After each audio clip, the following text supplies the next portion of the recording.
Hi ಎಲ್ಲರಿಗೂ ನಮಸ್ಕಾರ, welcome back to my channel.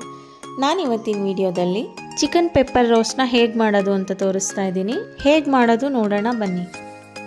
ಬಾಣಲೆಗೆ 3 spoon ಎಣ್ಣೆನ ಹಾಕೋತಾ ಇದ್ದೀನಿ. ಎಣ್ಣೆ ಕಾದ ನಂತರ 2 ಹಸಿಮೆಣಸಿನಕಾಯಿ, 1 ಹೆಚ್ಚಿಟ್ಕೊಂಡಿರೋ ಈರುಳ್ಳಿ, ಜಜ್ಜಿಟ್ಕೊಂಡಿರೋ ಬೆಳ್ಳುಳ್ಳಿನ ಹಾಕಿ ಸ್ವಲ್ಪ ಫ್ರೈ ಮಾಡ್ಕೋತಾ ಇದ್ದೀನಿ.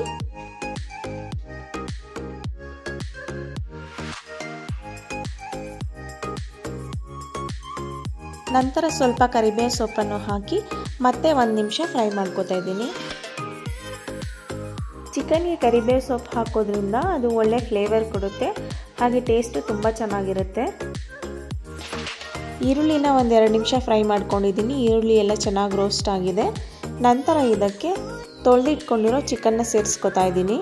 ಚಿಕನ್ನ ತೊಳೆದಾಗಲೇ ಜಾರ್ಲೆ ಪಾತ್ರೆಯಲ್ಲಿ ಹಾಕಿ ನೀರೆಲ್ಲ ಸೋರಿಸ್ಕೊಂಡಿರಬೇಕು. ನೀರಿನ ಅಂಶ ಇದ್ದರೆ ಚಿಕನ್ನು ಫ್ರೈ ಮಾಡೋವಾಗಲೇ ನೀರು ಬಿಟ್ಕೊಂಡ್ಬಿಡುತ್ತೆ. ಆದ್ದರಿಂದ ಮೊದಲೇ ಚಿಕನ್ನ ತೊಳೆದು ನೀರು ಸೋರ್ಲಿಕ್ಕೆ ಇಟ್ಕೋಬೇಕು. ನಂತರ ಇದಕ್ಕೆ ಚಿಕನ್ ಉಪ್ಪಿಡಿಯೋದಕ್ಕೋಸ್ಕರ 1/4 ಸ್ಪೂನಷ್ಟು ಉಪ್ಪನ್ನ ಹಾಕ್ಕೊಂಡಿದ್ದೀನಿ. ಚಿಕನ್ನ ಫ್ರೈ ಮಾಡೋವಾಗಲೇ ಸ್ವಲ್ಪ ಉಪ್ಪನ್ನ ಸೇರಿಸೋದ್ರಿಂದ ಚಿಕನ್ನು ಉಪ್ಪನ್ನ ಚೆನ್ನಾಗಿ ಇಟ್ಕೊಳ್ಳುತ್ತೆ, ಮತ್ತು ಉಪ್ಪನ್ನ ಹಾಕಿರೋದ್ರಿಂದ ಸ್ವಲ್ಪ ನೀರಿನ ಅಂಶ ಬಿಟ್ಕೊಳ್ಳುತ್ತೆ. ಚಿಕನ್ನ ಫ್ರೈ ಮಾಡೋದ್ರೊಳಗೆ ಅದರಲ್ಲೇ ಚಿಕನ್ 40% ಬೆಂದಿರುತ್ತೆ. ನಂತರ ಇದಕ್ಕೆ 1/2 ಟೀ ಸ್ಪೂನ್ ಅರಿಶಿನ ಪುಡಿ, 1 ಟೀ ಸ್ಪೂನ್ ಶುಂಠಿ ಬೆಳ್ಳುಳ್ಳಿ ಪೇಸ್ಟ್ನ ಹಾಕಿ ಮಿಕ್ಸ್ ಮಾಡ್ಕೊತಾ ಇದ್ದೀನಿ. ಅರಿಶಿನ ಮತ್ತು ಶುಂಠಿ ಬೆಳ್ಳುಳ್ಳಿ ಪೇಸ್ಟ್ ಹಾಕಿದ ನಂತರ ಚಿಕನ್ನ ಮತ್ತೆ ಸಣ್ಣ ಉರಿನಲ್ಲಿ 10-15 ನಿಮಿಷ ಫ್ರೈ ಮಾಡ್ಕೋಬೇಕು. ಅಷ್ಟರಲ್ಲಿ ಇದಕ್ಕೆ ಮಸಾಲ ಪೌಡರ್ನ ರೆಡಿ ಮಾಡ್ಕೊಳ್ಳೋಣ. ಮಸಾಲ ಪೌಡರ್ಗೋಸ್ಕರ ಮೊದಲು ಮಸಾಲ ಪದಾರ್ಥಗಳನ್ನ ಡ್ರೈ ರೋಸ್ಟ್ ಮಾಡ್ಕೋತಾ ಇದ್ದೀನಿ. ಪ್ಯಾನ್ ಬಿಸಿ ಮಾಡಿಕೊಂಡು ಅದಕ್ಕೆ 1 ಇಂಚು ಚಕ್ಕೆ, 2 ಮರಾಠಿ ಮಗ್ಗು, 4 ಲವಂಗ, 2 ಏಲಕ್ಕಿ, ಸ್ವಲ್ಪ ಕಲ್ಲು ಹೂವು, 1 ಸ್ಪೂನ್ ಧನಿಯಾ ಇಷ್ಟನ್ನು ಹಾಕಿ ಡ್ರೈ ರೋಸ್ಟ್ ಮಾಡ್ಕೋತಾ ಇದ್ದೀನಿ. ಚಿಕನ್ ಪೆಪ್ಪರ್ ರೋಸ್ಟ್ಗೆ ರೆಡಿ ಮಸಾಲ ಪೌಡರ್ಗಳನ್ನ ಬಳಸೋದಕ್ಕಿಂತ ಮನೆಯಲ್ಲೇ ಫ್ರೆಶ್ ಆಗಿ ಪೌಡರ್ ಮಾಡಿ ಹಾಕಿದ್ರೆ ಅದು ಟೇಸ್ಟು ತುಂಬ ಚೆನ್ನಾಗಿರುತ್ತೆ. ಇವಾಗ ಧನಿಯಾ ಎಲ್ಲ ರೋಸ್ಟ್ ಆಗಿದೆ.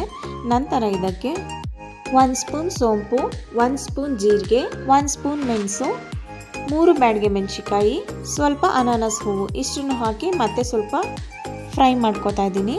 ಇದನ್ನು ತುಂಬ ಹೊತ್ತು ಫ್ರೈ ಮಾಡಬೇಕಾಗಿಲ್ಲ. ಧನಿಯಾ ಎಲ್ಲ ಆಲ್ರೆಡಿ ರೋಸ್ಟ್ ಆಗಿರೋದ್ರಿಂದ 10-15 ಸೆಕೆಂಡ್ ಫ್ರೈ ಮಾಡಿಕೊಂಡ್ರೆ ಸಾಕಾಗುತ್ತೆ. ಇವಾಗ ರೋಸ್ಟ್ ಮಾಡಿದ್ದು ರೆಡಿಯಾಗಿದೆ. ಇದನ್ನು ತಣ್ಣಗಾಗಕ್ಕಿಟ್ಟು ತಣ್ಣಗಾದ ನಂತರ ಪುಡಿ ಮಾಡಿ ಇಟ್ಕೋಬೇಕು. ಚಿಕನ್ ಕೂಡ 15-20 ನಿಮಿಷ ಫ್ರೈ ಮಾಡ್ಕೊಂಡಿದ್ದೀನಿ. 40-45% ಚಿಕನ್ ಬೆಂದಿದೆ.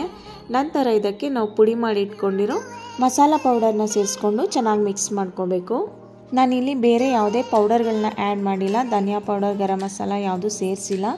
ಏಕೆಂದರೆ ನಾನು ಡ್ರೈ ರೋಸ್ಟ್ನಲ್ಲೇ ಧನಿಯಾ ಮತ್ತು ಮಸಾಲ ಪದಾರ್ಥಗಳನ್ನೆಲ್ಲ ಹಾಕಿ ರೋಸ್ಟ್ ಮಾಡಿ ಪುಡಿ ಮಾಡಿರೋದ್ರಿಂದ ರೆಡಿ ಮಸಾಲ ಪೌಡರ್ಗಳು ಯಾವುದು ನಾನಿಲ್ಲಿ ಯೂಸ್ ಮಾಡಿಲ್ಲ. ಇವಾಗ ಎಲ್ಲ ಚೆನ್ನಾಗಿ ಮಿಕ್ಸ್ ಮಾಡ್ಕೊಂಡಿದ್ದಾಗಿದೆ. ನಂತರ ಇದಕ್ಕೆ 50 ml ನೀರನ್ನು ಸೇರಿಸ್ಕೊತಾ ಇದ್ದೀನಿ. ನಾನಿಲ್ಲಿ 2 ಚಿಕನ್ ಲೆಗ್ ಪೀಸ್ನ ಬಳಸಿರೋದ್ರಿಂದ ಅದು ಬೇಯೋಕ್ಕೆ ಸ್ವಲ್ಪ ಟೈಮ್ ಇರುತ್ತೆ. ಆದ್ದರಿಂದ ನಾನು 50 ml ನೀರನ್ನು ಬಳಸಿದ್ದೀನಿ. ನೀವು ಲೆಗ್ ಪೀಸ್ ಹಾಕಿಲ್ಲ ಅಂತ ಅಂದರೆ ನೀರು ಹಾಕೋ ಅವಶ್ಯಕತೆ ಇರೋದಿಲ್ಲ. ಚಿಕನ್ನಲ್ಲಿ ಏನು ನೀರಿನಂಶ ಮತ್ತು ಎಣ್ಣೆ ಅಂಶ ಇದೆ ಅದರಲ್ಲೇ ಚಿಕನ್ನ ರೋಸ್ಟ್ ಮಾಡ್ಕೋಬೋದು. ಹಾಗೆ ಗ್ರೇವಿ ಬೇಕು ಅಂದರೆ ನೀರನ್ನು ಸೇರಿಸ್ಕೊಳ್ಳಿ, ಇಲ್ಲಾಂದರೆ ಹಾಗೆ ರೋಸ್ಟ್ ಮಾಡ್ಕೊಳ್ಳಿ. ಇವಾಗ ನೋಡ್ಬೋದು ಸಣ್ಣ ಉರಿನಲ್ಲೇ 5 ನಿಮಿಷ ರೋಸ್ಟ್ ಮಾಡ್ಕೊಂಡಿದ್ದೀನಿ. ಹಾಗೆ ನಾನು ಉಪ್ಪನ್ನ ಮೊದಲು ಉರಿಯೋಕ್ಕೆ ಅಂತ ಹಾಕಿದ್ನಲ್ಲ ಅಷ್ಟೇ ಸಾಕಾಗಿದೆ. ನೀವು ಬೇಕು ಅಂದರೆ ಒಂದ್ಸಲ ರುಚಿನ ನೋಡಿ ಉಪ್ಪನ್ನ ಸೇರಿಸ್ಕೋಬಹುದು. ಇವಾಗ ಚಿಕನ್ ಎಲ್ಲ ಚೆನ್ನಾಗಿ ಬೆಂದಿದೆ. ಇದಕ್ಕೆ ಕೊನೆಯಲ್ಲಿ 1/2 ಹೋಳು ನಿಂಬೆ ರಸ ಮತ್ತು ಕೊತ್ತಂಬರಿ ಸೊಪ್ಪನ್ನ ಹಾಕಿ ಮಿಕ್ಸ್ ಮಾಡಿಕೊಂಡ್ರೆ ಚಿಕನ್ ಪೆಪ್ಪರ್ ರೋಸ್ಟು ರೆಡಿ ಆಗುತ್ತೆ. ನೀವು ಒಂದ್ಸಲ ಟ್ರೈ ಮಾಡಿ ಹೇಗಿತ್ತು ಅಂತ ಕಮೆಂಟ್ ಮಾಡಿ ಹೇಳಿ. ಯಾರೆಲ್ಲ ವಿಡಿಯೋನ ನೋಡ್ತಾ ಇದ್ದೀರಾ, ನಿಮಗೆ ಈ ರೆಸಿಪಿ ಇಷ್ಟ ಆಗಿದ್ರೆ ಪ್ಲೀಸ್ 1 ಲೈಕ್ ಕೊಡಿ, ಹಾಗೆ 1 ಕಮೆಂಟ್ ಮಾಡಿ, ಮತ್ತು ನಿಮ್ಮ ಫ್ಯಾಮಿಲಿ ಫ್ರೆಂಡ್ಸ್ಗೆಲ್ಲ ಶೇರ್ ಮಾಡಿ. Thank you.